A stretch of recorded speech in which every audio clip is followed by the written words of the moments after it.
Proyecto financiado por el Fondo Nacional de Fomento del Libro y la Lectura. Convocatoria 2021. A partir de este momento, Radio Universidad de Chile da la bienvenida a La República de las Letras. Antonella Esteves, Patricio López, Alberto Mayol y Omar Sarraz los invitan a ser parte de esta nación letrada y democrática, en donde la conversación en torno a libros fundamentales es la excusa para juntarse con amigos, soñar y reflexionar sobre lo que somos y lo que podemos ser. Bienvenidos a La República de las Letras. More than 2,000 miles all the way. Get your kicks on Route 66.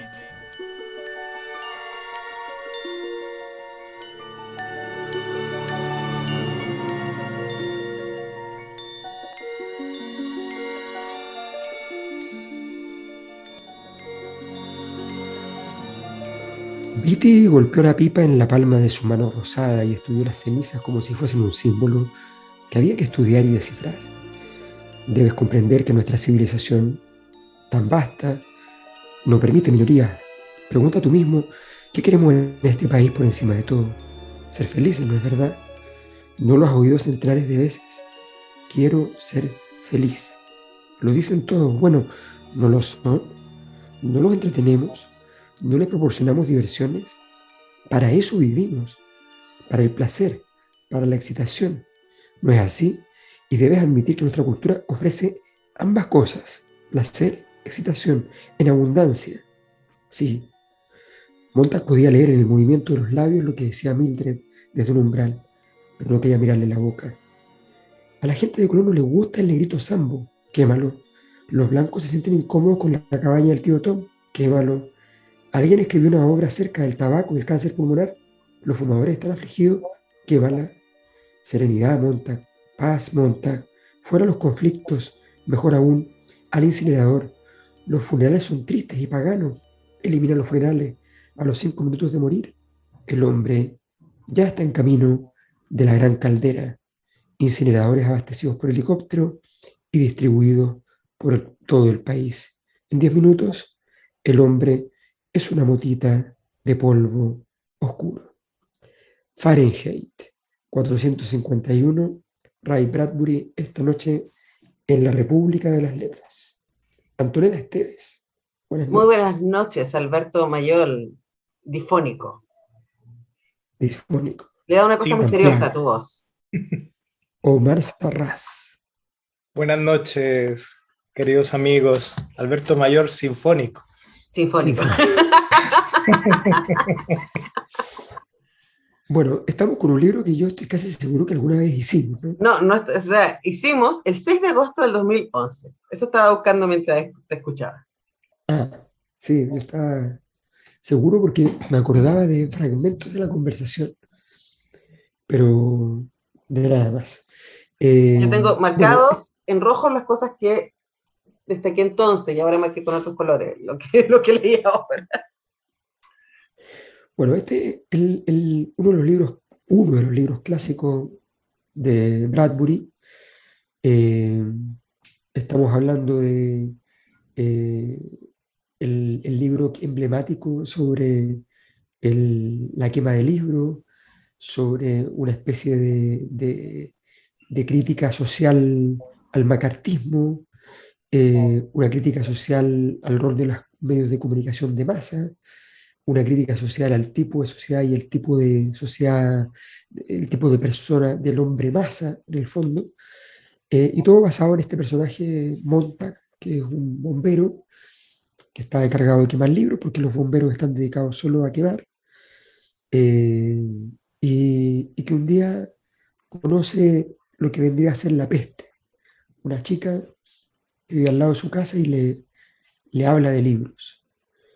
Y Montag comienza a cambiar. Eh, y, y de pronto, y esa crisis existencial que él tiene, dentro del sistema todos sabían que era algo normal, pero lo que no era normal es que siguiera su camino hasta la rebeldía. Esa es la historia en la base. de este libro clásico de Bradbury, el hombre de la ciencia ficción con el espíritu y con el alma llena. Sí, bueno, hicimos este libro en el 2011 cuando nosotros y Chile éramos muy distintos. Y decidimos retornar a él, como retornaremos también a Un Mundo Feliz y a 1984 en las próximas semanas, porque estamos haciendo un diciembre antifascista, para también escuchar lo que los libros nos han querido decir respecto a los peligros, ¿no? de entregarnos al miedo. Sería como el resumen.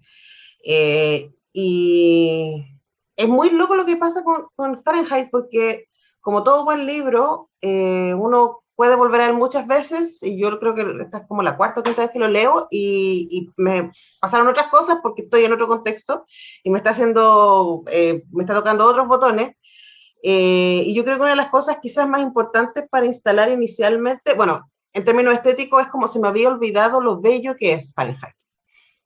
No sé si a ustedes les pasó, y además porque hace no tan poco tiempo vi la película, la última, la que sacó HBO en el 2018, en donde se incluye además el tema de las redes sociales. Como, viste que acá el Fahrenheit, cuando empieza la persecución de Montag, esto empieza a mostrarse por las televisiones, bueno, la versión 2018, además hay una persecución vía redes sociales, y los bomberos hacen live de todos sus incendios, ¿no? Entonces, claro, aparecen otras cosas, pero lo que probablemente más me llamó la atención en esta pasada, y tiene mucho que ver con lo que leyó Alberto, es que no hubo una revolución para llegar a que la gente quemara libros. Yo creo que eso es súper interesante, y yo no sé si lo había pensado antes, ¿no? Y ahora lo estoy pensando. Es como, básicamente la gente dejó de leer. Y luego se empieza a organizar esta sociedad en torno a la felicidad superficial, ¿no? Y a no hacerse preguntas, porque lo que hace Clarice con Montag al principio del libro es empezar a hacerle preguntas. Más que decirle deberías leer. Más bien le empieza a inquietar, lo empieza a invitar a reflexionar respecto a la existencia, a hacerse preguntas respecto a la vida, a preguntarle, ¿te detienes? ¿Eres feliz? Y eso empieza a inquietarlo, y en algún momento cuando él se encuentra con este antiguo profesor de literatura, lo que además te hace pensar que este orden tiene más o menos 50 años, o sea, hay gente que está viva, que conoció otro orden, y le dice, tú no estás, lo que tú buscas no son los libros, sino lo que está en los libros. Y esa inquietud de Montag es también la excusa que tiene este orden para perseguir libros, ¿no? Y a la gente que lee, que tiene que ver con las preguntas y las inquietudes que nos traen de regalo los libros. Eso como para partir. Omar Serraz. Sí. Bueno, lo que ustedes dicen tiene muchas cosas muy interesantes, pero algo que a mí me llama mucho la atención es que Bradbury, que tiene que ver con esto de las inquietudes, las preguntas, es que Bradbury escribe ciencia ficción de una manera muy especial, porque la ciencia ficción no es una ciencia ficción donde hay sensaciones, donde hay olores, donde hay temperaturas que provocan, que suscitan cosas. Entonces es mucho la sensibilidad, lo que se huele, lo que está en los sentidos, a pesar de la ciencia ficción que uno siempre se la imagina tan metálica, tan fría, tan como de objetos construidos. En Bradbury siempre aparece algo de la naturaleza, puede ser un diente de león, puede ser una temperatura del aire, que hace que los personajes de alguna manera despierten o tengan una reminiscencia de algo que en algún momento conocieron y que luego en su vida un poco automatizada han olvidado. Entonces Bradbury siempre recurre a esas cosas que son muy propias y muy escasas, yo diría, en lo que yo he leído de ciencia ficción. Normalmente la ciencia ficción es mucho más fría y más cerebral, sin tantas sensaciones. Y bueno, lo que tú decías, Antonella, sobre esto de la falta de rebelión y lo que decía Alberto sobre la felicidad y los medios, es muy interesante porque también podría ser una crítica un poco a la cultura de masas, justamente a las masas como una amenaza, la televisión como una amenaza, el tratar de mantener la cultura un poco separada o como una realidad que no es la realidad más popular. Y esa amenaza de la gente que empieza a leer revistas o leer selecciones del Reader Digest, donde tú en vez de leerte el libro de 300 páginas, te lees 20 páginas, eso que está siendo criticado aquí es interesante porque tiene mucho que ver con cómo han seguido siendo las cosas. Ahora, siempre se temió que la televisión acabara con la radio, acabara con los libros, y yo creo que esto está escrito en el año 50 o 51, cuando Bradbury además es increíble que escribe sus 3 libros principales a los 30, 31, 33 años, o sea, escribe Fahrenheit, escribe Crónicas Marcianas y escribe El hombre, ¿cómo se llama?, Ilustrado, cuando tiene 30 años. Es el año 50, posguerra, entonces hay una serie de situaciones interesantes y por suerte yo pienso, y este programa puede ser una muestra de eso, que todos esos temores a lo que eran los medios de comunicación siempre terminan no concretándose. Bueno, cerramos el primer bloque con el hombre de los libros, que es Don Omar, e invitamos o combinamos, como ustedes prefieran, con más energía, a Omar mismo a que nos dé su tema. Si lo tiene por ahí. Sí. Bueno, esto es algo que le podría pedir cualquiera de estos chicos buenos, a algunos de nuestros radioescuchas que prefieren estar aquí en lugar de ver la tele. Light My Fire con The Doors. Enciende mi fuego.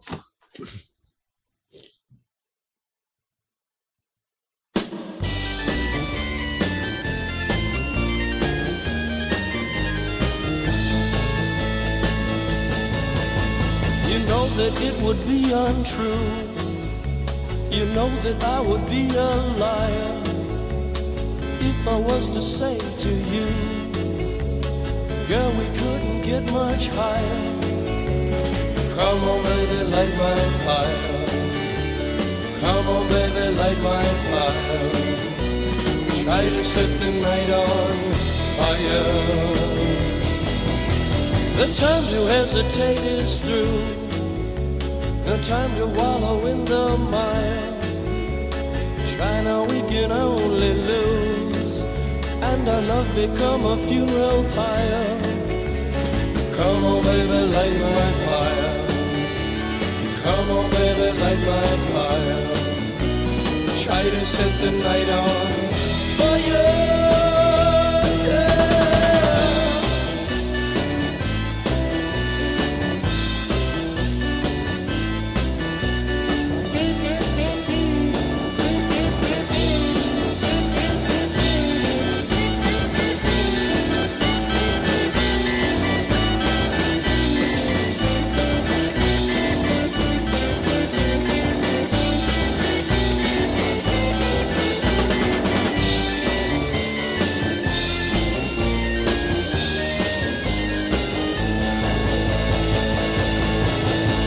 The time to hesitate is through.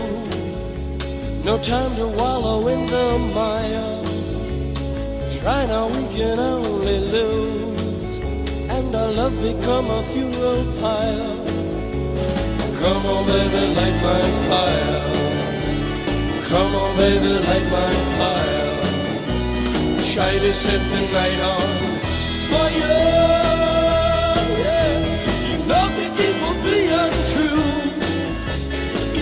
I would be a liar if I was to say to you, girl, we couldn't get much higher. Come on, baby, light my fire. Come on, baby, light my fire. Try to set the night on fire. Try to set the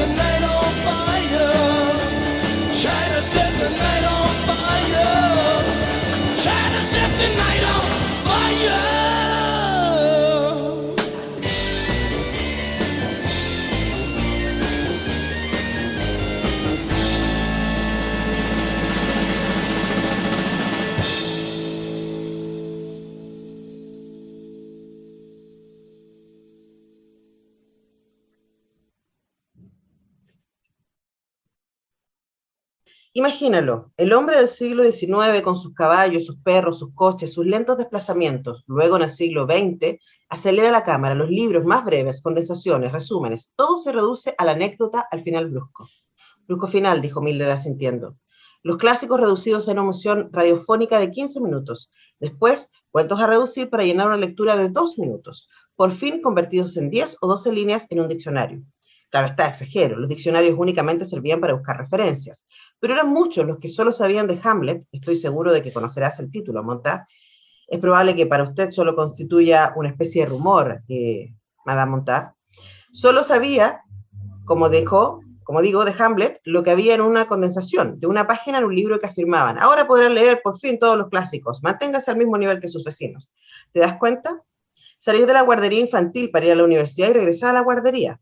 Esta ha sido la formación intelectual durante los últimos 5 siglos o más. Ahí está Betty, que es el jefe de Montag y que es un hombre bastante lúcido, sí, y bastante adolorido, ¿no? Ray Bradbury, Fahrenheit 451 es lo que leemos esta noche, y yo también escogí esto porque estoy como un poco cruzada por otro libro que leí esta semana, que se los recomiendo mucho, Un mundo incierto, 30 conversaciones, que acaba de sacar La Pollera, que es un libro en que recopila las entrevistas que ha hecho la Paula Escobar, y que ha publicado en la tercera los últimos 2 años, y que incluye, o sea, de verdad una serie de entrevistas alucinantes, desde Jane Goodall hasta Barico, desde Sandel y Pinker hasta Siri Haspet. De verdad es un libro súper alucinante. Y bueno, acabamos de escuchar el Cuestión de Gustos, en donde entrevisté a la Paula Escobar al respecto de ese libro.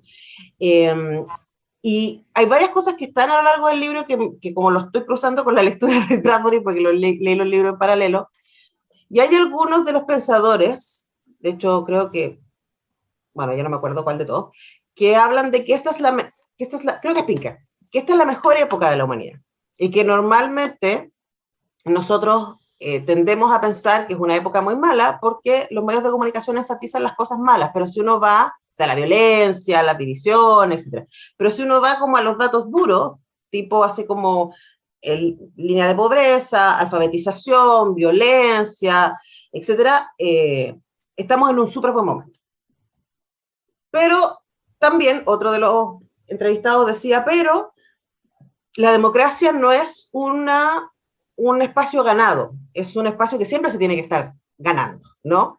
Entonces, y probablemente porque somos conscientes de aquello, estamos preocupados en este momento, y nos hace mucho sentido leer Fahrenheit, y insisto, ese espacio, y volviendo un poco a lo que decía Alberto Yomar, la entrega de bueno, esta es la clásica, ¿no? La entrega de la libertad por la seguridad, sí, la construcción del miedo, como un espacio de control. O sea, hay una lógica que está instalada y que hace que cada cierto tiempo reaparezca esta idea, y hoy día volvemos a estar en eso, y como decía Alberto, Fahrenheit fue escrito en pleno macartismo, en donde el miedo del comunismo, miren, le suena familiar, el miedo del comunismo lo atacaba todo, ¿cierto? Y cualquier pensamiento más o menos liberal era considerado comunista, y por lo tanto tenía que ser perseguido y acallado, etcétera, y ahí aparecieron las listas negras, la persecución en Hollywood, etcétera, y a los intelectuales. Y entonces aparece ahí de nuevo como cierta lógica que se ha repetido a lo largo de la historia una otra vez, ¿no? La persecución no los libros, la persecución del pensamiento, como ese espacio para hacerse preguntas, y como un espacio que, dirían entonces los ultraconservadores, pone en peligro la felicidad. Porque, ¿se acuerdan que es algo parecido a lo que leímos la semana pasada, que le decía el capitán a la protagonista, ¿no? O sea, como antes era peor, ahora ustedes ni siquiera tienen que preocuparse de ciertas cosas.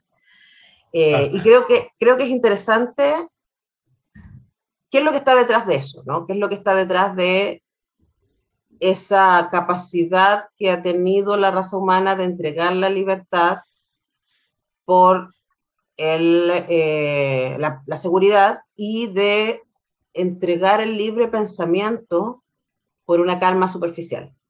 O sea, es como, no quiero pensar en esto. Entonces, sálvame de esto un poco, ¿no? Y creo que eso es muy complicado, la voluntariedad de esa decisión, digo. O sea, Alberto. Sí, Sí, yo creo que hay dos cosas que me parecen interesantes de eso, porque una es, yo me acuerdo que por ahí por el 2016 eh, estaba trabajando en, en tareas de asesoría literaria y, esa cosa tiene de bueno que uno siempre tiene que estar hablando de muchas cosas distintas. Entonces, estaba en la conversación y de repente se me ocurre que en realidad llego un poco a esa conclusión que tú señalaste, pero llegué a la conclusión de que en realidad estábamos justo en el momento en que la humanidad había llegado al punto peak, que no es maravilloso ni mucho menos, pero el punto peak de lo bueno. Y que de aquí para adelante más bien va a ser embajada. O sea, eh, y, y eso es más o menos claro entre los temas políticos, los temas medioambientales, eh, es más o menos obvio, ¿no? El empobrecimiento. O sea, bueno, así que efectivamente, de hecho pensé en escribir un libro que se iba a llamar Un Mundo Peor, pero me sentí un poco deprimente. Así que pero quizás algún día, en un estado más depresivo y no estando en una ciudad tan soleada como esta, se me ocurra escribirlo. Eso es lo primero. Lo segundo es que eso mismo eh, lleva al interés de comprender eh, no, no lo que hay de monstruoso en el monstruo, sino lo que hay de normal en su monstruosidad para todos nosotros. O sea, en todas las sociedades ha pasado que nos acostumbramos muy rápido, muy fácil a las cosas más insólitas, a tenerle miedo a las cuestiones más absurdas. eh, y eso es un gran poder para los que tienen poder y es una gran debilidad para nosotros. Entonces, creo que efectivamente la gracia del libro es que nos saca de la quema del libro, entramos, abre la puerta por ahí, pero desde ahí descubrimos un mundo, y un mundo que se parece, que es la gracia siempre de la ciencia ficción, cuando el mundo realmente se parece al nuestro, al presente. Sí, y bueno, es un giro muy interesante esta idea de que los bomberos sean ahora la represión o lo más temible o la autoridad, ¿no? Los bomberos que en vez de apagar queman, que van con querosén, van con la parafina y bombean parafina a una casa donde haya libros y queman la casa, pueden quemarla con su ocupante. Entonces, toda esta cosa de que el bombero sigue siendo respetado, como lo pueden ser los soldados que vuelven a Estados Unidos después de sus misiones en cualquier lugar del mundo. Y son gente de la comunidad, gente que todo el mundo aprecia y con la que están agradecidos. Bueno, estos tienen esta función de quemar libros para que no se incomode, para que no se altere nada y mantener esta calma. Es interesante que en estas distopías, en estos mundos que a nosotros nos parecen tristes, pero que para alguien podrían no serlo, que podría ser un ideal que hay que alcanzar, de estabilidad, en estos mundos no hay nunca una intención de rebeldía social, o sea, ni aquí, ni en Un Mundo Feliz, ni en 1984, hay lo que tuvimos nosotros del 2019, o sea, eso ayudaría mucho. Montag, si fuera como el policía que cacerolea o el policía que abraza a una joven y se pone a llorar en las manifestaciones cuando hubo el estallido, estaría en una situación mucho mejor. Pero aquí no hay comunidad que esté alrededor de la policía diciéndote, únete, pásate al pueblo, digamos, o a los que estamos protestando, sino que toda la sociedad es muy uniforme y muy represiva. No cuenta, ninguno de los que se separa de la línea aquí cuenta con un respaldo de algún grupo social. Son todos muy solitarios. Y por otra parte también tienen en común esto de que los tipos poderosos o los que ejercen esta autoridad, tanto en Un Mundo Feliz como en 1984, son tipos que conocen eso que niegan. Son tipos cultos que se permiten tener libros o aprenderlos, citarlos, y eso que le niegan a los demás, ellos lo conocen y por eso mismo consideran que puede ser peligroso para el resto y que ellos deben, de alguna manera queda en ellos. Esa es la dualidad interesante, que ellos no solo son unos tiranos brutales, sino que al mismo tiempo tienen esta cosa de la cultura. O sea, Beatty, el jefe de bomberos, tiene una influencia y un atractivo justamente porque es alguien que no es plano y que es complejo. Ahora, bueno, entonces todas estas complejidades están en esta obra y yo les quería preguntar algo, a pesar de todo lo terrible que es este mundo. ¿Qué les pareció el final de Beatty? Es como, o sea, no sé si, ya, está bien, encuentra el libro, la propia esposa de Montag lo denuncia, van a su casa, cuando el tipo levanta la vista se da cuenta de que tiene que quemar su propia casa, entra, él tiene esa labor, hace, su mujer se va, él destruye su casa y luego le esperará lo peor, pero luego viene esto de que, aunque uno tenga toda esa rabia, a mí me pareció muy tremendo que luego apunte con la manguera a su jefe, ¿no? Entonces, no sé qué... Es muy violento, pero es como... Es algo eso de que, porque incluso uno dice, pero esto hace que el héroe en cierta manera sea un poco antihéroe. Está bien porque no es blanco-negro, o sea, el tipo es capaz de cometer un crimen. Sí, ahora yo creo que él no está matando a Beatty, está matando a el hombre, ¿cachai? O sea, de paso lo mata. Sí, no, claro, pero es como, es el simbólico del sujeto de la represión, ¿no? Y además sabemos que Beatty es un tipo también muy gris, también muy, muy torturado por este saber y escoger vivir en la mentira, básicamente, ¿no? O sea, él sabe y escoge vivir en la mentira porque la mentira le da seguridad. Miren, tal vez, si podríamos leer ese pedazo antes de ir con el tema. Quitó el seguro a lanzallamas. Beatty miró de forma instintiva los dedos de Montag y sus ojos se dilataron levemente. Montag vio la sorpresa que expresaban y a su vez se miró las manos para ver qué habían hecho.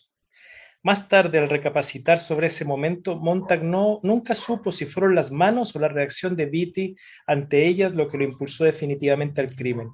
El último derrumbamiento de la avalancha resonó en sus oídos sin afectarle. La casa suya que se desplomaba quemada. Beatty mostró su sonrisa más seductora. Bueno, este es un buen sistema para conseguir un auditorio. Apunta a un hombre y oblígale a escuchar su discurso. Suéltalo ya. ¿De qué se trata esta vez? ¿Por qué no me recitas a Shakespeare, maldito estúpido? No hay terror, Casio, en tus amenazas, porque estoy tan bien armado de honestidad que pasan junto a mí cual una tenue brisa que no me causa respeto. ¿Qué te parece? Adelante, literato de pacotilla, aprieta el gatillo. Se acercó un paso hacia Montag. Este tan solo dijo: nunca quemamos lo que debíamos. Dámelo, Guy, repuso Beatty con una sonrisa rígida. Y entonces se convirtió en una estridente antorcha, en un maniquí saltarín gesticulante. Ya no era humano ni identificable, convertido en una llamarada que se retorcía sobre el césped, mientras Montag lanzaba sobre él un chorro continuo de fuego líquido. Se produjo un siseo como cuando un escupitajo cae sobre el hierro ardiente de una estufa, un borboteo y un espumear como si se hubiese echado sal sobre un monstruoso caracol negro para producir una terrible licuación y un hervor sobre la espuma amarilla. Montag cerró los ojos, gritó y forcejeó para llevarse las manos a los oídos, para aislarse de aquel ruido. Beatty giró y giró sobre sí mismo una y otra vez, y por último se contrajo como un muñeco achicharrado. Se quedó inmóvil y se hizo el silencio. Los otros dos bomberos no se movieron. Brutal. Tremendo. Ahora hay que decir que aunque Montag aprieta el gatillo, Wittig estaba dispuesto, o sea, digo, él está buscando esa muerte en particular. Él piensa eso después, sí. Él piensa que lo provoca. O sea, yo creo que lo que leemos es que lo provoca, y lo que leemos también es que Wittig está todo el tiempo como tratando de convencerse a sí mismo de este discurso que él escoge vivir. Claro. Bueno, vamos a ver un tema, pero solo antes de decir que el señor José Miguel Ibáñez Langlois, conocido como crítico Ignacio Valente, sostiene la tesis en su control rectorado sobre la Universidad de los Andes, que tiene la biblioteca más grande de Latinoamérica en metros cuadrados, pero tiene muy pocos libros. Uh-huh.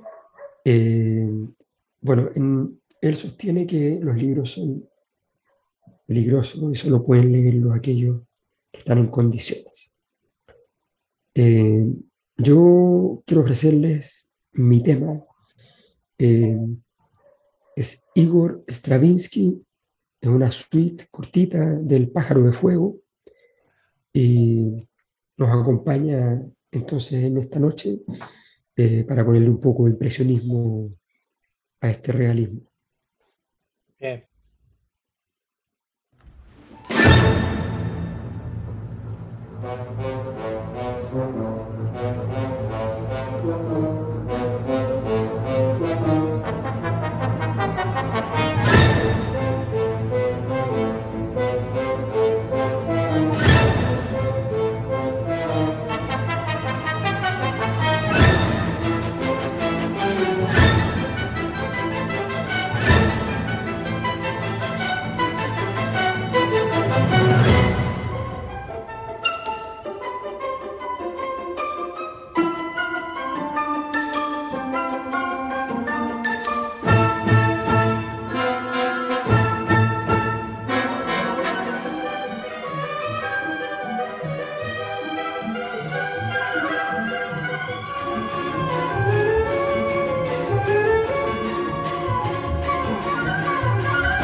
Silbando, Montag dejó que la escalera lo llevara al exterior en la quietud de la noche. Anduvo hacia la esquina sin pensar en nada en particular. Antes de alcanzarla, sin embargo, aminoró el paso. De golpe parecía haberse levantado una racha de viento. Era como si alguien hubiese pronunciado su nombre. En las últimas noches había tenido sensaciones equívocas respecto a la parte de acera que quedaba al otro lado de aquella esquina, mientras se dirigía a casa bajo la luz de las estrellas. Le había parecido que un momento antes de doblarla, allí había habido alguien. El aire parecía cargado de un sosiego especial, como si alguien hubiese aguardado allí silenciosamente, y al acercarse él, se hubiera convertido en una simple sombra para dejarle pasar. Quizás su olfato detectase un débil perfume, tal vez la piel del dorso de sus manos y de su rostro sintiese un aumento de temperatura en aquel punto concreto donde la presencia de una persona podía haberla subido por un instante en la atmósfera inmediata un par de grados. No había modo de entenderlo. Cada vez que doblaba la esquina solo veía el pavimento blanco, intransitado, irregular, aunque tal vez una noche sí vio que algo atravesaba fugazmente un jardín, sin darle tiempo a fijarse o a poder decir nada.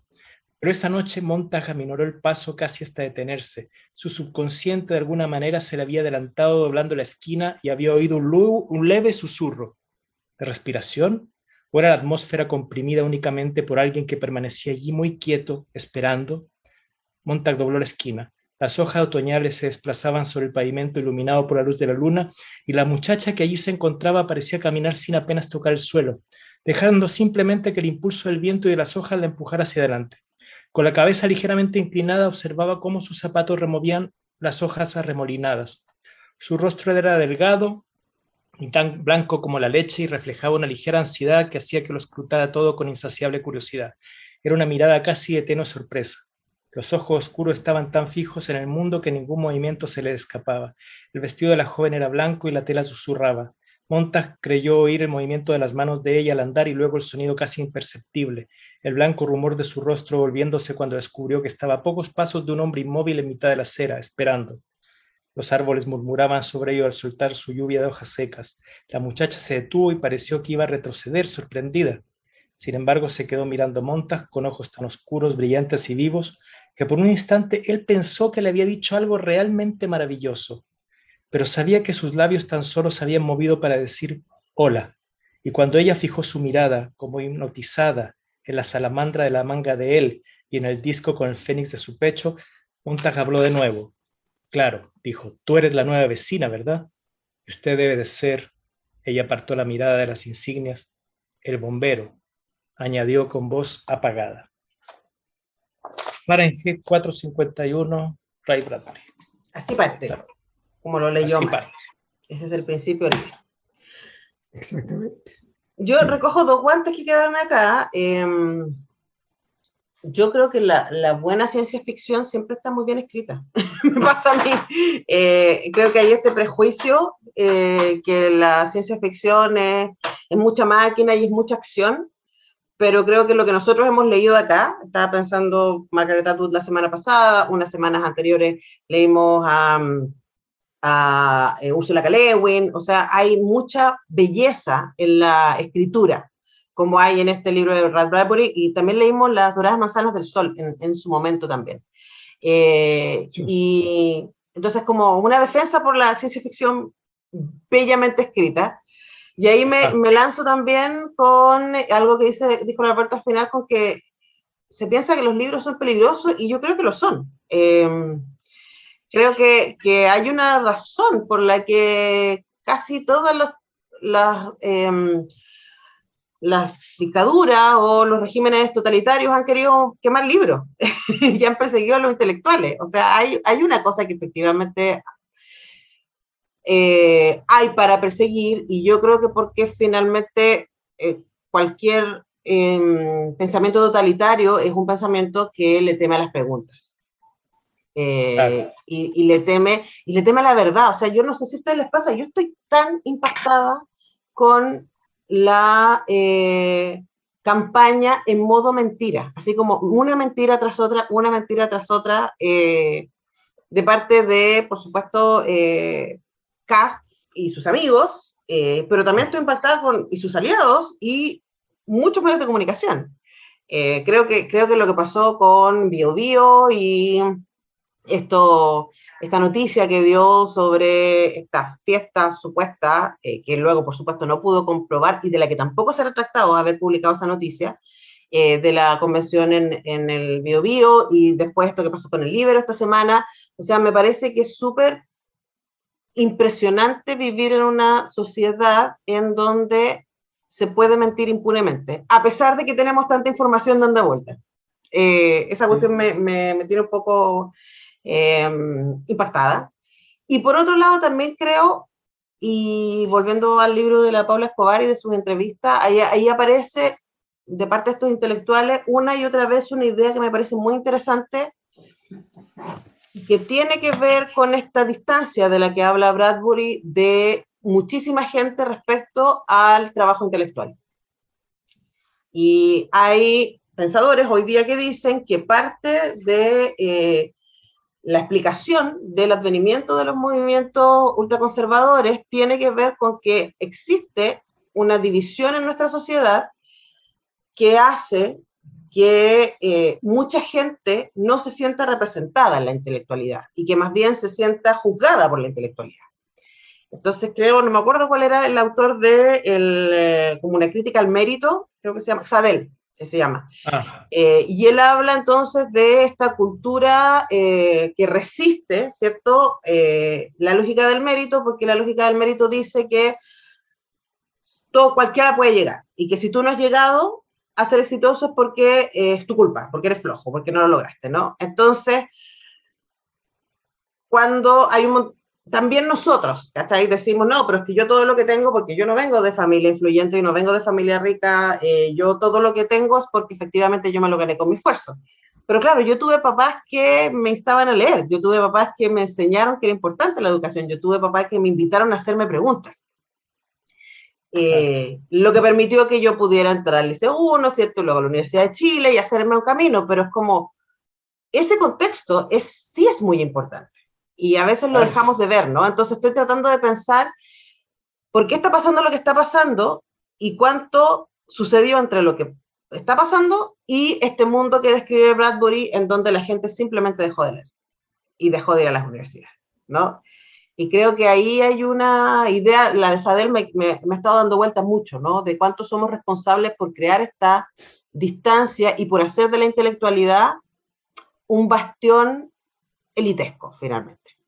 Claro. Es que, ¿sabes? Lo que pasa es que hay un aprendizaje empírico, antiético, pero empírico, y que si las personas están dispuestas a ocupar ese aprendizaje, es muy complejo. En términos empíricos, una mentira dicho por mucha gente al mismo tiempo es verdad. Porque es obvio, si yo voy y digo la verdad y todos van en contra mía, significa que yo voy contra el tránsito.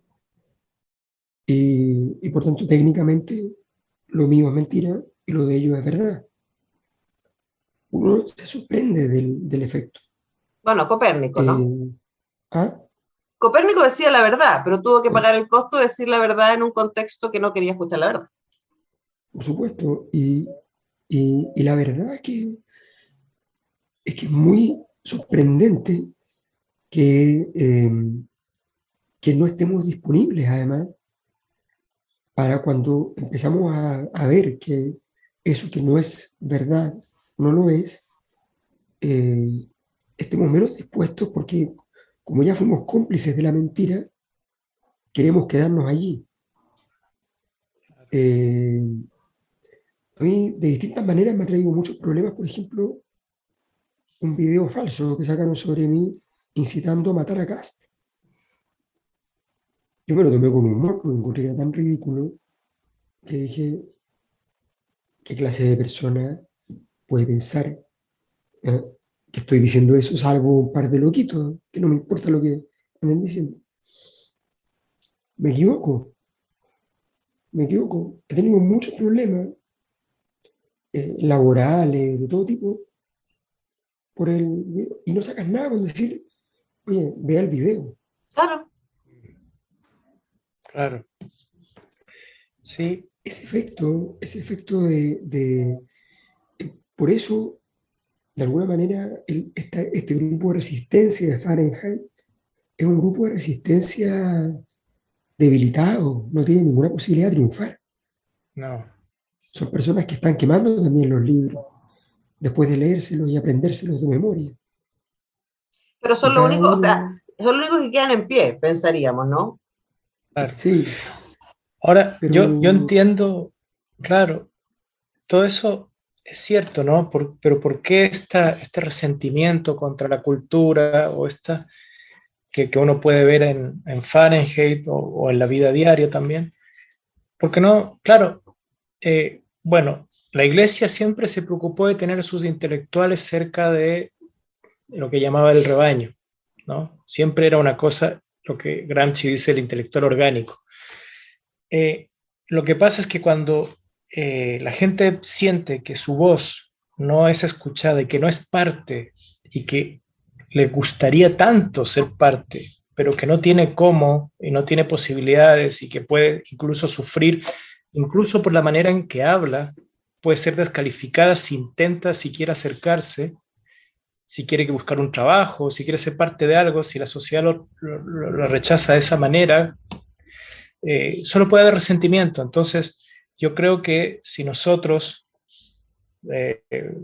tuviéramos menos en cuenta lo que dice formalmente la RAE y no nos riéramos de la pronunciación o de la forma de hablar o de decir de la gente, y la gente pudiera hablando como hablara, ir a una universidad o trabajar o lo que sea, sería distinto, pero hay barreras muy, muy tremendas y hay una burla brutal que hace que la cultura, cuando yo estoy totalmente impedido de llegar a ella, me provoque un resentimiento fuertísimo. Entonces yo entiendo eso, y por otra parte, creo que en nuestra sociedad ni siquiera se necesita una censura activa, como tampoco en Fahrenheit hay una censura activa en la vida diaria, porque simplemente el sistema actúa por copamiento. O sea, simplemente tú tienes de la televisión horas de programación, donde cuando hay algo que no sea, digamos, farándula o algo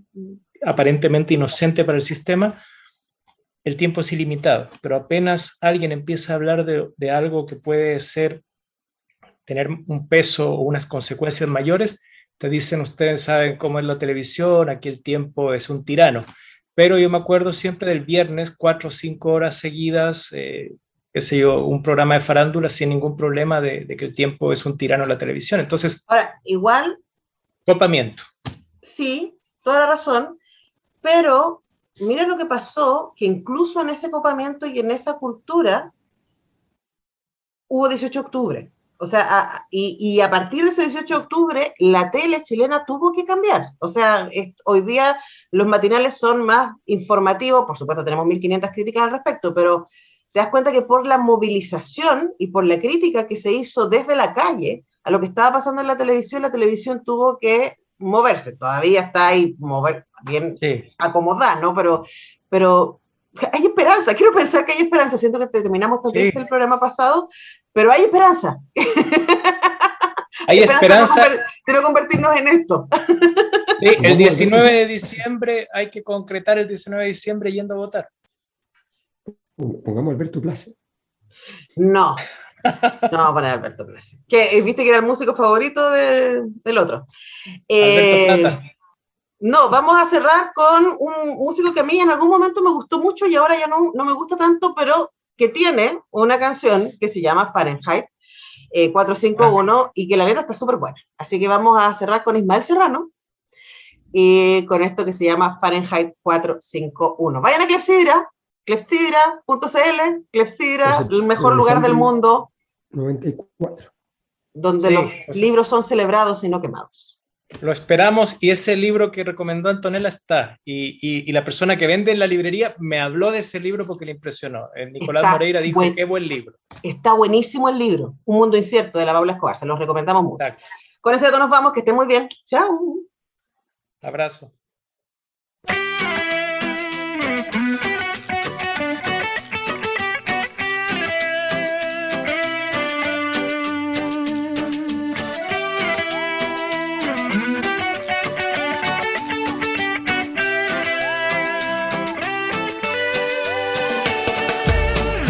Del papel, la llama sale de la pantalla y los bomberos saludan desde el televisor.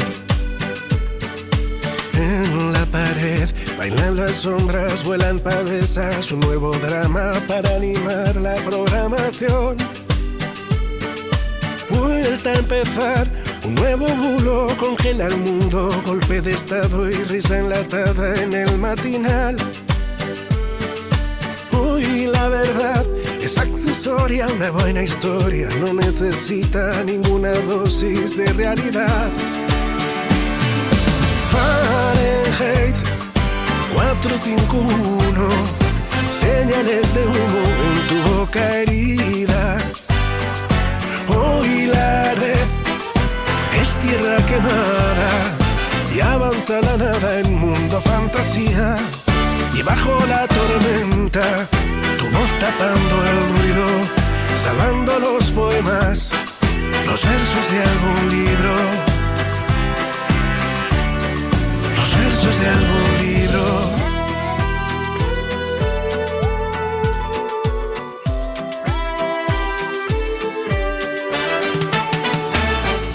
De internet, salva tu vida, una estampida, portando antorchas, busca razones donde no hay. Echa a correr, los libros arden y el disparate se normaliza, la fiel audiencia aplaude en prime time. Vuelta a empezar, un nuevo día en el que la vida se nos ha ido buscando una quimera virtual. Navegarás un mar oscuro y será duro diferenciar entre el espejismo y la realidad. Fahrenheit 451, señales de humo arde mi cabeza. Tengo a mis pies rotos los cristales, nada que no tape una gran bandera. Tras las conspiraciones, solo niebla el interior, para no encontrar razones, para no hallar el camino. Fahrenheit 451, señales de humo en tu boca herida. Hoy la red es tierra quemada y avanza la nada en mundo fantasía. Fahrenheit 451, señales de humo, escucha mi voz. Hay que ver, profetas del odio, es un buen negocio repartir rencor. Y bajo la tormenta, bailando tus latidos, salvando los poemas, los versos de algún libro, los versos de algún libro.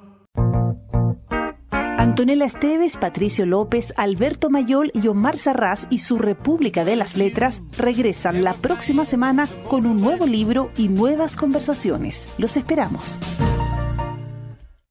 Proyecto financiado por el Fondo Nacional de Fomento del Libro y la Lectura. Convocatoria 2021.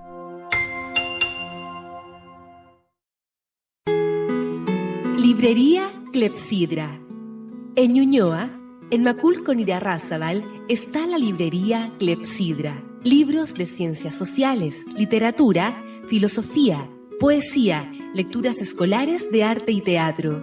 Avenida José Pedro Alessandri 94, teléfono 225-5706. Consulte nuestros títulos y autores en www.clepsidra.cl.